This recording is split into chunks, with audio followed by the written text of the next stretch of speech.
Ladies and gentlemen, welcome to my channel. In today's video, we're going to talk about my relatively recent purchase, this 1994 Mazda 929 that I bought through consignment auction.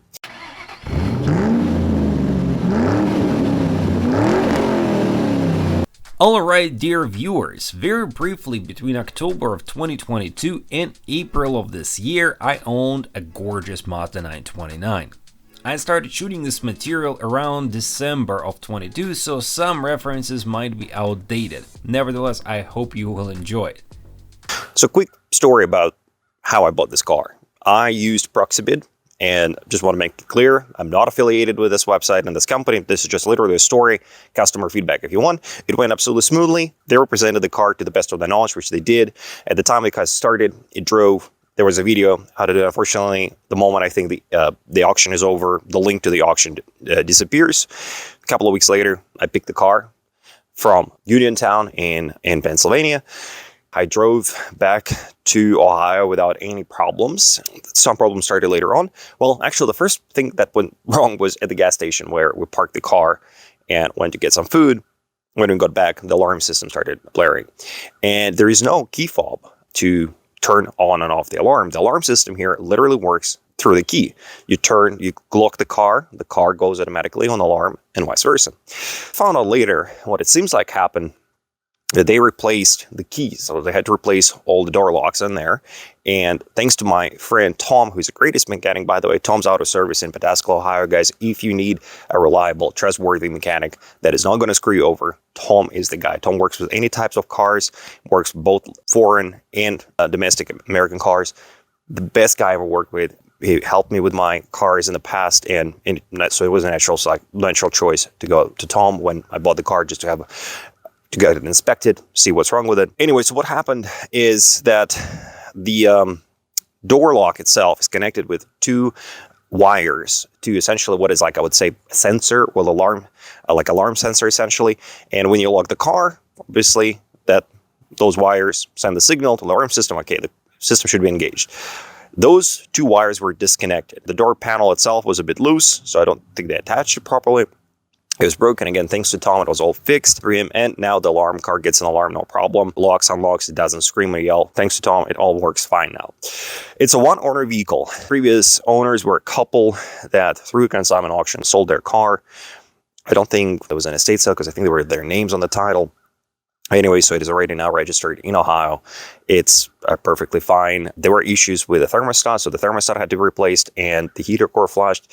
When I was driving it, it was mid-November, and it was very weirdly warm fall at that time, and so it was like low 60s. I had the climate control that car set it like at 72, 75 maybe, and it was working just fine, but like literally a week later, we get 20 degree or 30 degree weather, and the heater would not just work properly. It would not heat out the car. So thermostat was the first thing. It got better, and then the heater core needed flushed. Now the heater here works fine, absolutely fine. The car drives fine.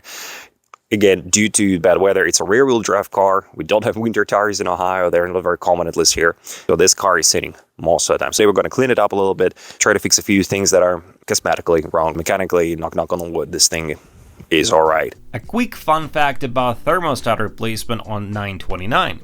The repair manual for this model estimates that repair should take 6 hours. Thankfully, Tom was able to access it from underneath by simply unplugging a couple of hoses. However, the radiator flush was a nightmare. Since the engine on this car is pushed so far out towards the body and the firewall, it was very difficult to access the heater core. Let's talk a little bit about the history of this car by pulling the Carfax. As you can see, there are no accidents or damage reported to Carfax. It does have a very detailed service history. It is a one-owner vehicle, was used only for personal usage, and it came from Pennsylvania. Based on the last reported odometer reading, I purchased that car at about 103,000 miles, so it was not really driven much by the time I bought it. The first owner purchased that car in 1995, on average, the car got driven about 4,400 miles per year, which is not much. There are no damages, there are no odometer brands, moreover, there are no recalls, and of course there is no warranty data, because that is a fairly old car for Carfax. Like I said, the service history here is fairly detailed, so we are gonna look only for about last 10,000 miles, and that will give us an idea about most recent maintenance. As we can see, there has been some brake work done, exhaust has been repaired, and I think we're talking here about the middle part, which is indeed looking fairly fresh. Fuel filter neck has been replaced, that is interesting. Exhaust pipe replaced, that has been also confirmed. Then there were some inspection, maintenance completed, battery checked, brakes checked, and they did have tires replaced on it. Actually not in 17 but in 2018. Additional work in 2017 and 2018 included fuel injection work. Muffler was apparently replaced in 2017, but it didn't really last long because, well, I had to fix it. Exhaust was secured, valve cover gaskets replaced, vacuum hoses replaced, AC refrigerant recharged. To be honest, I didn't get a chance to check the AC system because it was, cold at the time when I bought the car. Spark plugs replaced, awesome. Steering suspension checked in 2018, water pump work, front strut bearing replaced, that was confirmed, camshaft seal replaced as well, timing belt replaced, yep, and there was even a sticker left. That was very nice touch from Carney's Auto Repair Service in Uniontown, Pennsylvania. Horn worked fine. Oil again changed, four-wheel alignment performed great, shock absorbers, struts, dome light, all of those things that were replaced were confirmed. So what's wrong with it? Obviously, there mostly, like I said, cosmetic issues. When I got it back, it had like fogged up lenses. Again, Tom, thanks to him, he fixed it all. It does have a few swirls, spider webs starting on a plastic bumpers, has a few scratches here and there. They did have one, I think, relatively major rust repair at one point here on the wheel wells on both sides. They didn't, as you can see right now, they didn't even really bother matching the paint as well. But the key is, this is not rusted through Mazda, and this is part of the reason why you don't see that many of those cars anymore, and that's part of the reason why I bought it. I've only seen two cars like that. In my past, it was a very boxy one, so it was like, must have been a 1980s coupe two-door car, and the other one I seen looked something like this, but in a different color, and I haven't seen any of them since I came to the US about 8 years ago. So reading more about those cars, I find out that they did rust quite a bit, and there were not many of them sold. It's a pretty good car from what I know from the reviews. We'll talk about it in probably the next video. We'll do a test drive and just talk about more about what this car offers to you and offered in 1994. Like I said, I think it does not have major rust. When I took it to my friend Tom, he lifted it up. Thankfully, underneath there may be a couple of spots that were wrong, that were kind of like getting crusty. Some rust here on the windshield wipers, but again, nothing major. We'll try to clean it up a little bit. So now let's see what's wrong with this car, if anything, inside, because you already seen the outside parts, and it looks absolutely fine. That's the alarm system that I told you about, that determined system. That was the door panel that causes some trouble, and again, thanks to Tom. Tom geniusly fixed it, and it holds, it works. It does need a bit of cleaning, so does the inner door step, with obviously scuffs and whatnot. I mean, it's almost 30 years old. It deserves to be a little bit scuffed. The steering wheel, we do have wear and tear here. No surprises again. The driver's seat is the most worn part of the interior. We have all the cracks. I think this has to be the same color. Maybe at one point of time it was replaced. Maybe it's already a replacement part. That's a good question. Well, in any case, it's not bad. I do have the covering for it. It's like very fluffy. I mean, it doesn't have heated seats. Might as well keep myself warm during winter. Obviously, it needs to get cleaned up, vacuumed right here. I do have new rubber mats for it from Autotrend, so that would be fine. Again, same thing we have on the central console. On the armrest, it has been used and the elbow has poked a hole in there, but that's not a problem. We will fix it. We'll put something on there to get it covered. The dash seems fine. I don't see any cracks. This panel is a little bit loose, but nothing major. The back of it, the back seat, looks honestly brand new. Again, just needs some vacuuming and cleaning, and it would look brand new again. No concerns here. Even the door panels look absolutely fine. Now, the fun part starts when we actually start the engine. Well, we do have the moonroof, right? And it works 50% of the time. Let me explain why. Let me brag about another purchase. This, what I found on eBay, it's Mazda's gold-plated keychain. I think it's actually from the 80s cars, but I don't care. It fits the gold plates on the gold emblems on the car. Let's start in. Two things you'll hear. Let me point you at the back. Oh yeah, that's the antenna. And now, beware. I don't know if you can hear it, but just in case, that's how the muffler sounds. It's actually rusty through, but we do need to get that fixed in this episode. Get it done, but all right, we came here to check the moonroof, sunroof, whatever you want to call that. We have two main settings in here. We have tilt and slide. So the tilting part I'm trying right now, yep, works just fine. No problem whatsoever. Locks. The problem comes with the sliding, right? So here we are trying to slide it, and that's where it gets stuck. And honestly, I don't care. It's cold, it's winter, and I really don't want to try to find out, or even, I think it's maybe the motor it's getting stuck. I don't want to deal with that. We're just going to keep it this way.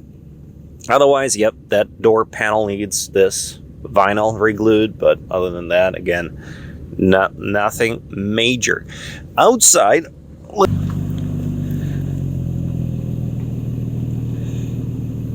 so let me let you enjoy the sound of my custom rusted through muffler. This emblem, it didn't come with the vehicle. It was a gold plated like this logo. I managed to find the Mazda one right here. I found the chrome one that will just paint gold and reattach. The thing that needs to be replaced are the hood struts, and while we're on the struts, the trunk ones also need to be replaced. As you can see, it does not stay open. You gotta have to push it until the very end for it to engage. Under the hood, as you can see right now, I'm pointing through the GoPro, it's fairly clean. I mean, 102, whatever, it's 104,000 right now on the clock. Yes, there is grime on the sides, but what it looks like is some rust-proof coating on it. Tom looked at it, and it seems like fairly easily could be easily removed. It's just actually saving the car. That's part of the reason why it survived. Well, it survived whatever years. It's been driven almost 30 years on the roads of Pennsylvania. Given that the salt there is still used up until today, it's pretty impressive that we still have running and driving car. To make sure that the car does not have any leaks in the seals, I decided to take it through the car wash. Thankfully, no problem there as well. But I still managed to mess up.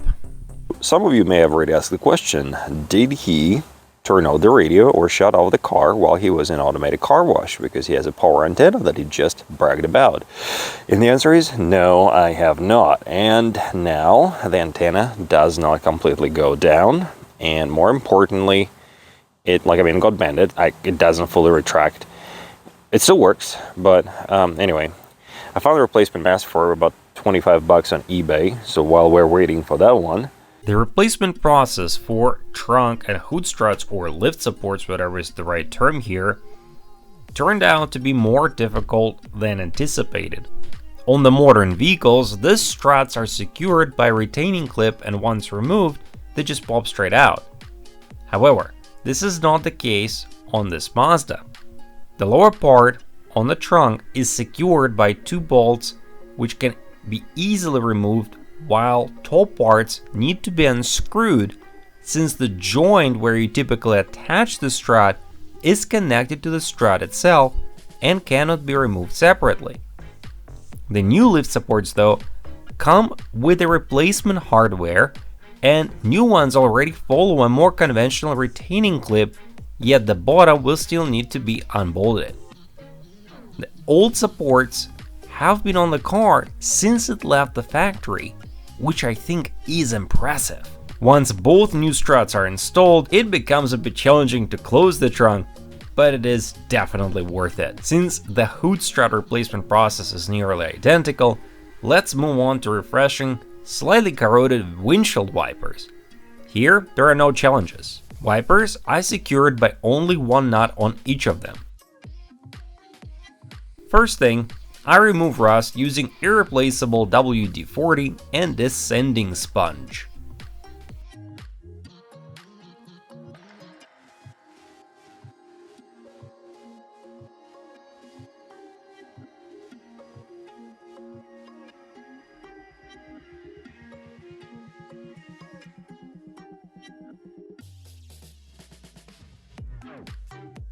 After wiping it with a degreaser, I proceed to spray painting it with a glossy Rust-Oleum paint. And voila, looks a bit fresher now. Alright guys, wanted to show you some of the cool things that car came with. This is like this leather binder for all, I would assume, maintenance documents and manuals and whatnot. So we'll open it up. We'll find out the name of the dealership where the car was purchased at. Originally was called Mark Chioco. Well, in any case, they did actually sell quite a bit of different cars. We have here Lincoln, Mercury, Mercedes, Cadillac, Pontiac, everything. That's pretty cool. We do have the audio lamp. I would assume a car audio store. Probably there were some problems with the stereo at one point here. All right. It also came with the safety recall information. At some point, Mazda had to have a recall campaign that impacted quite a few different vehicles that were produced in the early 90s. And this is what we have. We have all the vehicles here, like 323, Protege, or whatever, MX3, 626, MX6, 929. And all of them, if we look back, have an ignition switch repair. And it was actually done, I don't want to show the information about the owner, original owner, but it was done in 2016 at about 100,000 miles at the official dealership. And that was actually the same dealership, just under a different brand name at this time. We do also have the owner's manual, which I did find quite informative. So like I read about all the different features that came with the car, and they show you how to, I don't know, use them, which is kind of nice, assuming like, it's the 1990s. If you bought the last time you bought a car was in the 80s, a lot of things are new now. What was also nice, it came with the original Mazda 929 accessories brochure, which, let's have a look at it, did have some pretty cool features. For instance, you could get a car phone, a very important detail in the 90s if you had a luxury sedan. On top of that, you could also order something known as the bright side trim and the bright front trim. Those were separate packages. Basically, you added up a little bit of chrome to yourself. The golden elements were replaced by those chrome elements. I think they do look nice. They give it a bit more charismatic look, if you want to say. Also, you could get a moonroof wind deflector. I started searching for one, and I could not find the original, which again does not surprise me. That is not the car. Many of them have survived the cash for clunkers and just the rust of the Midwest and the Northeast. It did came with a special security system remote upgrade, so you could actually open and close your car with a remote, which is not true in my case. And also you could get a compact disc changer, which, as you can see here, came with a new stereo and a trunk mounted disc changer. Then also you could get the car with a spoiler, and let me zoom in a little bit and show you what was going on there. Here is the silhouette with all appearance packages you could get, including the roof deflector and the spoiler. I think it looked kind of cool. Again, also looked for it. Nothing. May need to go through junkyard websites, but again, what's the chance that they would be delivered and it would be in my color, because I really don't want to paint anything on it. Now, the very last thing on that brochure that is worth our attention is this list of all features and packages you could get with your car. So here we have a standard 929 and a premium package. A lot of those things are listed as accessories, right? The only difference between the two packages really is that the premium package had the changer and the remote controller as the standard equipment. The rest of it is kind of the same across the two different trims. So we do have a cell phone that was only available, for instance, at the premium package. Roof racks, so you could get a ski rack, roof rack apparently. Moonroof wind deflector, both things. Again, car cover. Mud guards, which I think is pretty cool. You could get them almost in the color of your vehicle. Additionally, you could get bright front trim, wheel arch moldings, door edge moldings, bright side trim. Anyway, so many cool things that you could get with that car. I also browsed eBay in the hopes to find some accessories or anything about 929, any parts, any cool parts I could get with it. And I did find this journal article ad that basically said that we have a piece of art here, which I do agree. I think this is probably the most stylish 929, and MX-5 lovers, I think MX-5 is the greatest Mazda probably ever built, but this is, you gotta agree, this is definitely a fairly beautiful car. Moving on, I was also able to find what it looks like a dealership picture that tells us that 929 is both luxury and safety. I can imagine it hanging somewhere in the dealership in the early 90s. It also came with the media information, possibly used for training at the dealership. Well, I'm going to use it for the test drive, and don't judge me, at least it will be the original source, not just the Motor Trend videos. There are not that many test drives of the 929 that I could find online. Just a quick summary, what also has been done that may not necessarily ended up in the video. I added this wonderful fake sheepskin on the armrest just to cover all the correct stuff, correct leather there. And I found that thing, Moppet-based seat cover. I mean, it's still winter in Ohio. Steering wheel cover, again, you can judge me, don't care. The steering wheel was kind of worn out a little bit. Had to add that one there. Also, it's a bit thin compared to my Jeep. So yeah, I mean, it did clean up quite nicely, and it does look pretty cool. Thank you for watching. In the next video, we'll be taking 929 for a test drive. I'll show you more about all the features that this wonderful car has, and we'll see how it handles and drives in the realities of 2020s. Thank you again for watching, and don't forget to subscribe. Please comment. Let me know what you think. Have you ever seen a 929, for instance? And yeah, I do need subscribers on this channel, so please do that. All right, thank you very much for watching. See you soon.